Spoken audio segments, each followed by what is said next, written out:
আসসালামু আলাইকুম, সবাই কেমন আছেন? আশা করি সবাই ভালো আছেন। স্বাদ ও স্বাদের গল্পের সাথে আবারও আসলাম আপনাদের জন্য লাল মূলো ভাজি নিয়ে। সো দেখার জন্য সবাই আমার সাথে থাকুন, আমার ফেসবুক পেজে লাইক করুন। আজকে আবার আপনাদেরকে দেখাবো এখানকার ছোট ছোট লাল মূলোগুলো ভাজি। সো এখানে দেখতে পাচ্ছেন মূলোগুলো আমি একদম সুন্দরভাবে একটু ক্লিন করে নিচ্ছি। এখন এটাকে কুচি করে কাটবো, কেটে আপনাদেরকে দেখাবো ভাজি করে।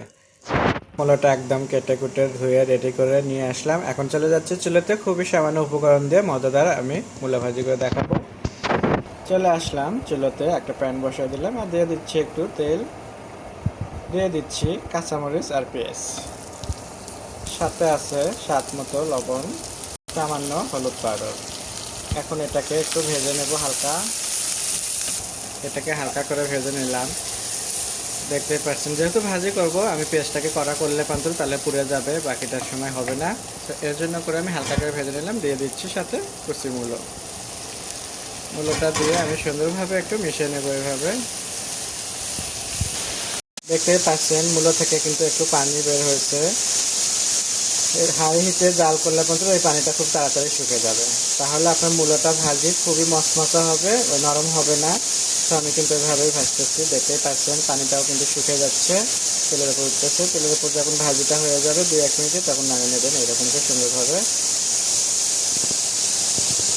কথা বলতে বলতে দেখতে পাচ্ছেন আমার কিন্তু মূলো থেকে পানিটা টেনে গেছে। এখন আমি একটু তেলের উপর উঠে গেছে।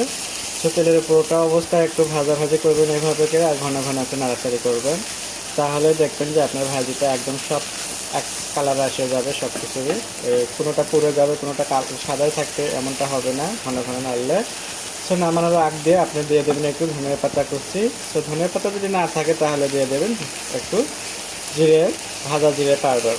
তো আমি একটু এটার জন্য করে ধনিয়া পাতা রেডি রাখছিলাম। তো যেহেতু আমার ভাজিটা হয়ে গেছে, তো নামানোর আগে আমি একটু ধনিয়া পাতাটা দিয়ে দিচ্ছি। ধনিয়া পাতা দিয়ে এখন একটু নাড়াচাড়া করে ভাজিটা নামিয়ে নেব। তো আশা করি আপনাদের ভালো লাগবে। আপনাদের যদি ভালো লাগে থাকে বাসায় একবার হলেও আপনারা এভাবে মূলা ভাজি করবেন। অ্যান্ড নতুন নতুন ভিডিও দেখার জন্য আমার সাথেই থাকবেন।